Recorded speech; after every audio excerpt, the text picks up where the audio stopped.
our guest to discuss a very important topic with you, which has to do with New Year resolution. I know at the end of every year, we regret so many things we did not do or wish we could have done more. Have you ever made a promise to yourself but failed to honor it? And how many times have you resolved to change some of the bad habits of yours, but consistently you keep repeating same? Then how will a New Year resolution be the magic one for you? And what is the history behind this tradition of New Year resolutions? Do you believe in New Year resolutions? Do you keep them? Well, this morning we have the General Superintendent of the Assemblies of God Church, Ghana, Reverend Dr. Stephen Wengam, to discuss this very important issue. You are welcome, Reverend. Thank you, Honorable. Reverend, I know there are so many. Every year I have resolutions. I'm unable to meet them. I set new ones. Do you believe in New Year resolutions? Yeah, I believe in them, except that in your introduction, as you rightly said, it's not a magic wand. You need to work very hard to be able to achieve them. It's become a ritual. For some, they feel it looks good. It makes you look official, organized. But then it's a whole realm that you need to put in a lot of effort. So I would say that I believe in it. Whether you are intentional at having them or not, every day we do them. I mean, every day we make resolutions, we fulfill them unknowingly, sometimes we don't fulfill them. So it's part of human life, we can't run away from it. Reverend, you know, we have 365 days in a year. Some people ask, you have all these days to plan, to target, to set rules, to obey those rules. What is special about just that one day, 1st January, that I'm making New Year resolutions? It is because that is the beginning of a new year. And we all begin a new year with great anticipation, a feeling that no matter what happened the previous year, you are certain that this new year will be better for you. So many are tempted, and majority will want to begin a new year with a resolution. If you look at the definition, being firm decision to do something, that's what I say, that new year is critical because what you decide to do at the beginning of the year will determine how the year will be like. But it's a day-to-day thing we do all the time, and I will urge people to look beyond the new year and make sure that every day as we make resolutions, we rather develop the skills, the discipline to be able to achieve them so that your life and that of others will be better. You know, like many others, I have picked this tradition from socialization within my immediate environment. But where really is the tradition of New Year resolutions from? Is it from the Bible? Are there any biblical references to that?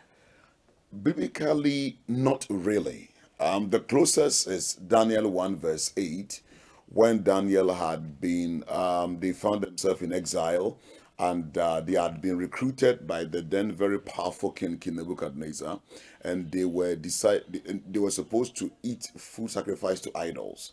And based on his religious faith in God, which meaning it will contaminate his soul, Bible said he purposed in his heart he will not defile himself. That is the closest. But then I think God placed it in all of us. So it's intuitional, so that everybody every now and then want to make a certain decision to become a better person, except that the tendency to be self-centered is great. Most resolutions is all about us. But I think that you're able to build a better society, your resolution should be all round. It should cover your nation. So what do I intend to do to make Ghana better? And then beyond Ghana, your family, even your tribe, where you are coming from, your friends and loved ones. So New Year resolution should be all inclusive. Then I would say that it's a model New Year resolution. But then where most of it is about yourself, I want to better my education, I want my children to achieve this, I want to upgrade myself, and it's all about me, myself, and I. That's why we are where we are today. Let me ask a very personal question so that we can also pick some tips. And the question is that, have you made a New Year resolution before? How were you able to keep fit? Well, I would say most of the time, yes. Yes. Sometimes you do it unconsciously, but I would say most of the time, yes, I do. Especially the last week before the end of the year, I was away for a personal retreat. I do that for the past close to 10 years. I do stock taking. I go alone. I don't even want my family to be around.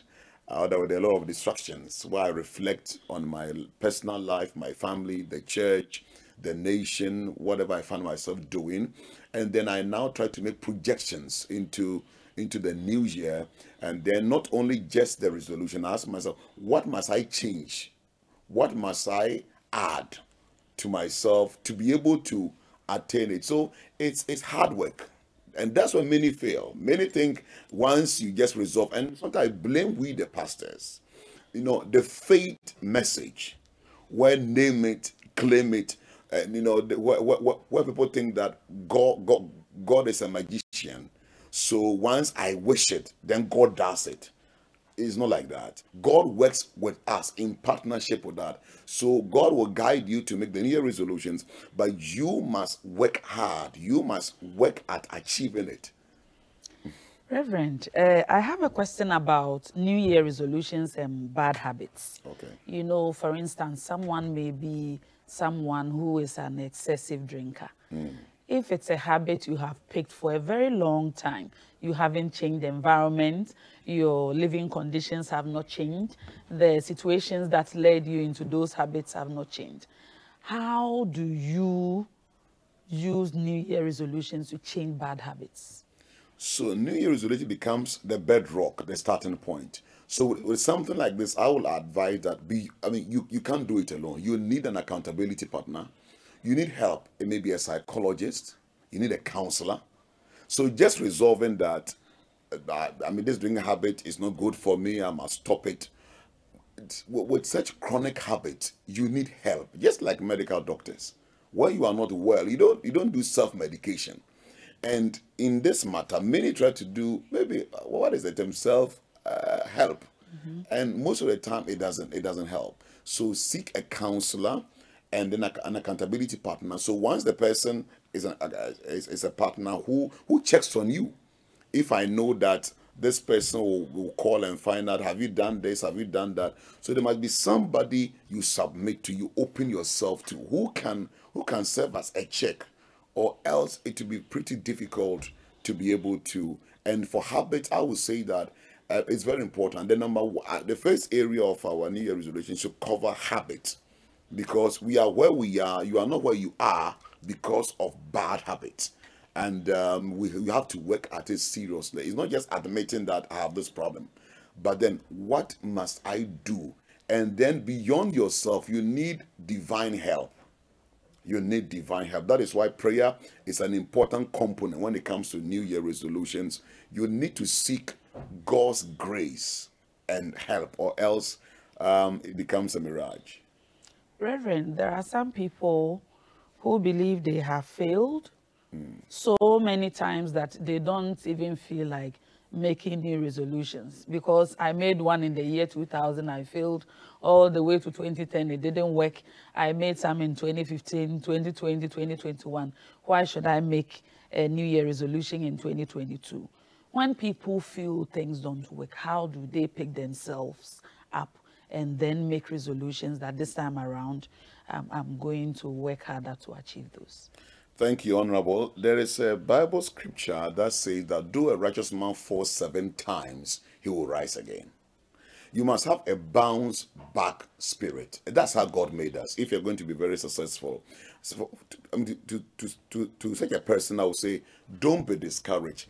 Keep trying, keep making the resolutions.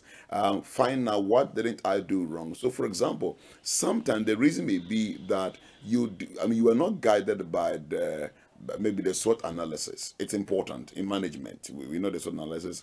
And then also, how smart is your New Year resolutions? Were they specific? Were they measurable? Were they achievable? Were they realistic? Were they time bound? All of these. So sometimes you have to seek knowledge.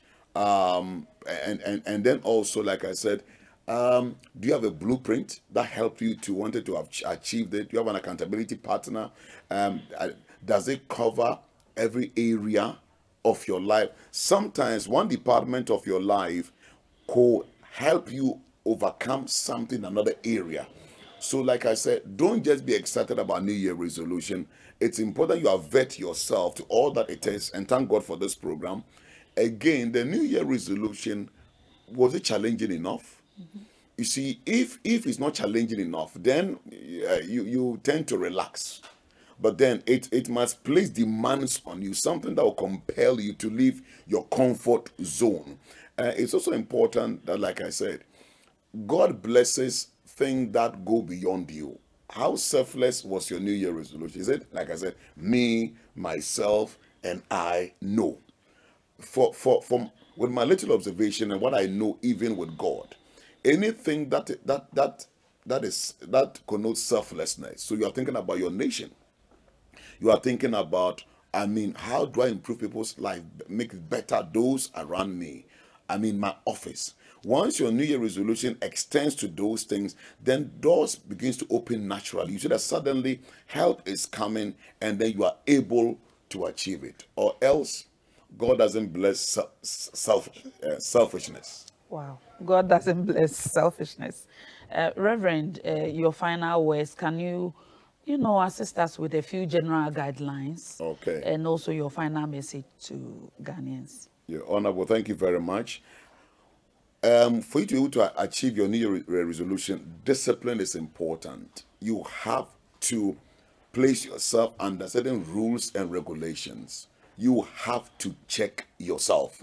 You need to say, set boundaries for yourself. Then you need to network. Find out people who can help you achieve your New Year resolution. Networking is very critical. And then periodic review. Periodic review is also very, very, very important. And as I said, you need a strong, you need self-motivation. You need to be able to encourage yourself. Well, I couldn't make it this time. Maybe I will stop drinking. And then you find out that yesterday it's like fasting. And I always tell my church members, you started in the morning, you forgot, and then you heard this lady who says, what, a tea bread, eh? And then you bought one. You took the first bite. Well, yes, you broke in the fast, but you can still continue with the fast. So, yes, stop there. Don't eat anything more than what the bite. And then you continue and then extend the fasting period. If you're to end this at 12, you can say, okay, I'll end at 1. And again, make it flexible. Don't go for loud and strong goals. Know yourself. Know what you can achieve within. Like we always say, even in marketing, we say that under promise and over deliver. So make your New Year resolution quite moderate, but they still aim high that at the end of the day, I will achieve more than what I've been able to achieve. I want to encourage everybody. New Year resolution is good. I believe, government making New Year resolutions, leaders, families, even churches, pastors. It's very important. Sometimes it should go beyond this New Year resolution. So, for example, we are looking at a 5-year strategic plan. So you have to escalate it. It should go beyond just personal firm decisions. Make it policies that will go a long way to affect everybody's betterment. Thank you so much. You heard Reverend Dr. Stephen Wengam. He is the General Superintendent of the Assemblies of God Church, Ghana. My take home is that God does not award selfishness. If you want your New Year's resolution to work, you have to be disciplined, you have to review your resolution periodically, and you need to network. And all the wisdom that we have picked from Reverend Dr. Wengam this morning. Thank you for joining us. We go on a short break, and we'll be right back.